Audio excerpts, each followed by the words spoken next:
Vamos a hablar de cómo aprender español con nosotros mismos。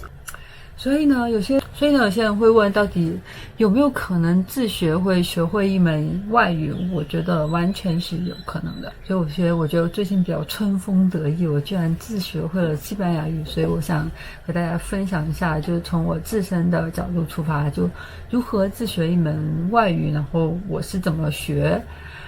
西班牙语的。先说一下我自己吧，我是去年12月份到了墨西哥，本来的打算是就是从墨西哥一直走到阿根廷，然后旅行嘛。后来就疫情爆发了，我就暂时就待在墨西哥。然后我现在刚离开墨西哥，到了危地马拉。然后我现在的西语水平就是，如果当地人跟我说话，如果不是特别快的话，我可以 get 到80%到90%的样子。然后我学西语的目的其实就是为了和当地人交流，因为我想去旅行的这些国家都是说西班牙语，就是不怎么说英语的。然后我就想就是更好的跟当地人交流，所以我开始自学西班牙语。我想先说一下，我觉得自学西语是完全有可能的。那么就是自学西语到底难不难呢？我觉得都是万事开头难，就是一开始的时候我看西语是懵逼的，心里想都是什么鬼啊，就是发明西语的人是不是脑子有问题，还是就是整天吃饱没事，怎么会发明一个这么复杂的东西。就比如说西语里面的动词变位，比如说一个动词它就有10几种变位，然后你不但要记这个动词，还要记它的10几种变位，根据那个时态不同、人称不同是不一样的。比如说是这个单词，然后在现在时你我他，然后我们他们就是 soy eres es somos son 就不一样的。然后过去时又是不一样的，过去时是fui fue fuimos 等等等等，然后将来时又是另外一套。我在想这一个动词就有10几种不同的变化，然后西语又是有这么多动词。我在想发明西班牙语的人是不是数学不太好吧？就这样明显是非常大的记忆工作量啊。然后就是刚开始学就很崩溃的。然后我就想说一个叫做学习曲线的事情，是当你学一个东西的时候，刚开始的进程都是非常缓慢，它的就是曲线是非常非常缓慢上升的。然后但是到了一个拐点之后，就会有非常快的那个就是提升，就突然就会进步的非常快。所以呢，我觉得大家一定要坚持，就是坚持学习，然后当你到达了某个拐点以后，你的进步就会非常快，你就觉得你学起来非常容易，西语非常简单。然后首先我觉得第一个你要明白你学习西语的目的是什么。我的目的就是和当地人交流啊，了解他们的生活，跟他们交流。但是有些人学西语的目的是比如说考专4专8呀，我觉得就是这种学习起来侧重点会不一样。然后我的侧重点就会比较倾向于听说，就是理解。所以呢，要先搞明白就是自己的目的是什么。第二个我觉得非常重要一点，我觉得这一点不管是做什么事情都是非常重要的一点，就是一定要坚持。因为我觉得学习是一件那个细水长流的事情，就是要坚持。我觉得我学西语是属于我没有很努力很认真的在学，但是也是一直没有放弃，一直有在坚持的那样子。所以呢，我就感觉我好像学着好像突然有一天我就发现我好像会说了，我能跟当地人交流了，然后就感觉好像不知不觉，然后我突然就学会了的样子。然后就感觉我现在就是在那个学习曲线的那个拐点，就是我现在学西语就觉得挺容易的，然后就进步非常快。所以呢，我觉得学习大家一定要坚持，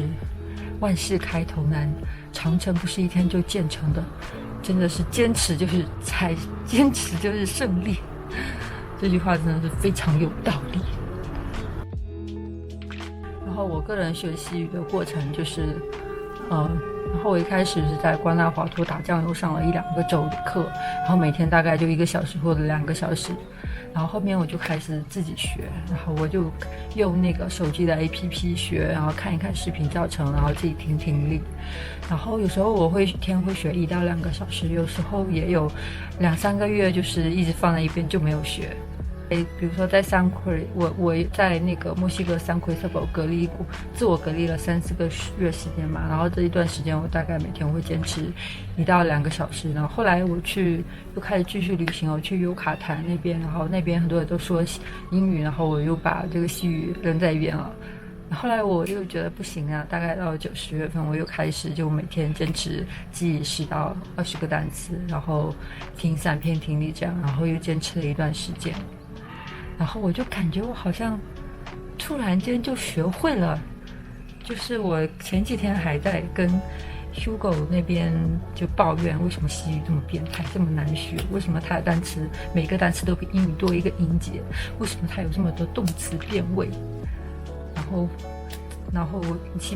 发明西班牙语的人是不是脑残，还是整天吃饱了没事，为什么会发明一个这样的语言，然后没想到，然后我突然就觉得我可以跟当地人交流了，我好像就学会了样子，我就感觉好像是不知不觉我就学会了，然后我就想，应该就是我长期坚持量变的产生的质变的结果，然后我就现在感觉很有成就感，所以呢，大家一定要坚持，坚持就是胜利。然后我现在说一说，就是我是怎么自学西班牙语的。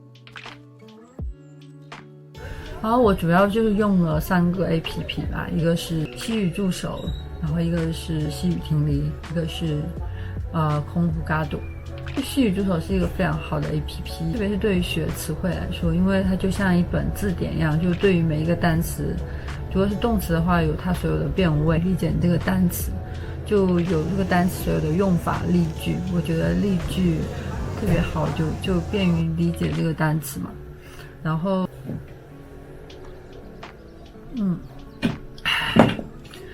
后而且它还有就是生词本，它会记录你每天学的单词，然后便于你就去反复的复习记忆，我觉得非常好。而且西语助手也可以学习语法知识，还有很多常用句式，我觉得非常实用，我觉得非常好的一个 APP。第二个我就用了那个西语听力，我觉得听力对于学一门语言来说是非常非常重要的。我一开始是看那个就是国内朋友发给我的一个视频教程，是中文的，它就是 PPT 就是加上解说那种形式。我一开始觉得国内老师好厉害哦，就感觉解释的非常详细，甚至我觉得比瓜纳华托的西语老师还要详细。但是后来还是觉得有点干巴巴的，就虽然看视频的过程中觉得好像学到了很多，但是其实你还是根本就不会用，然后听当地人说话根本听不懂，也不会说。然后后来我还觉得我应该缺少了一个很重要的步骤，就是听力。就是后来我就开始就是从简单的听力开始，我就用了西语助手这个 APP， 然后这个 APP 上面就有很多就是free 的，就是简单的西语对话。我就开始从最简单的对话开始听，然后有看到不同的单词我就记下来，然后有看到比较常用的句式我也记下来，然后我下次就会用了嘛。然后我觉得这样反而就是更有效果。它里面的听力还有就跟读，你还可以跟着那个听力说，所以也是非常好的练习口语的一个方法。然后第3个我用的就是Conjugado，然后Conjugado这个软件我是用来练习动词变位，因为动词变位是西语里面很重要的一个部分，然后需要反复的去练习才能运用自如。然后我现在都还是感觉不是很熟练，所以我觉得这个软件对于用那个练习动词变位还是挺好的。然后第4就是到底有没有必要上课？我觉得有条件的话，还是上课还是好的。首先我觉得上课可以调动我学习的积极性，因为我平时自学就没有人督促，然后就感觉怎么说？然后如果上课的话，就感觉好像就充满了就想把西语学好的动力，就感觉调动了我学习的积极性。然后第二呢，就是虽然现在网络这么发达，就有很多知识信息，你可以通过很多途径得到，但是我觉得对于语言来说，就是你从书本上干巴巴或者网络干巴巴的看到一个东西，和你听别人从嘴里说出来，就是完全不一样的感觉。cultura 啊，就比如说我在书上看到了一个词，然后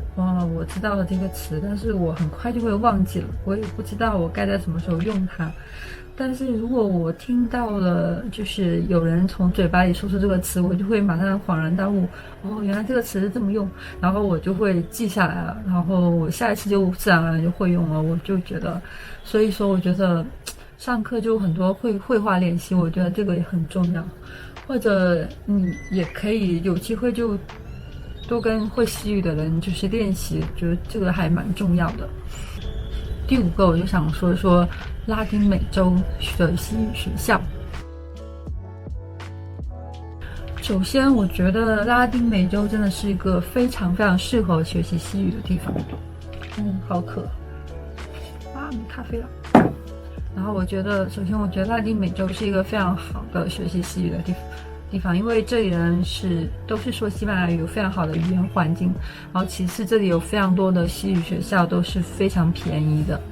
然后如果你看过我之前就瓜纳华托的视频，我就在里面介绍了瓜纳华托的西语学校。然后其实在拉美很多城市都是有学西语的学校的。然后我现在的危地马拉的安提瓜，我觉得危地马拉的西语学校应该说是拉美最专业的，因为它有那种安排你住在当地人家那种课程，就是你在上课的同时，你可以住在当地人的家里，然后包3餐，然后我觉得这样非常好，就可以跟当地人交流，然后练习你的口语，而且还可以品尝到很多地道的危地马拉的美食，然后还可以就更好的了解这个国家嘛，我觉得体验还是很好的，而且价格也非常便宜，就是大概1周时间，5天的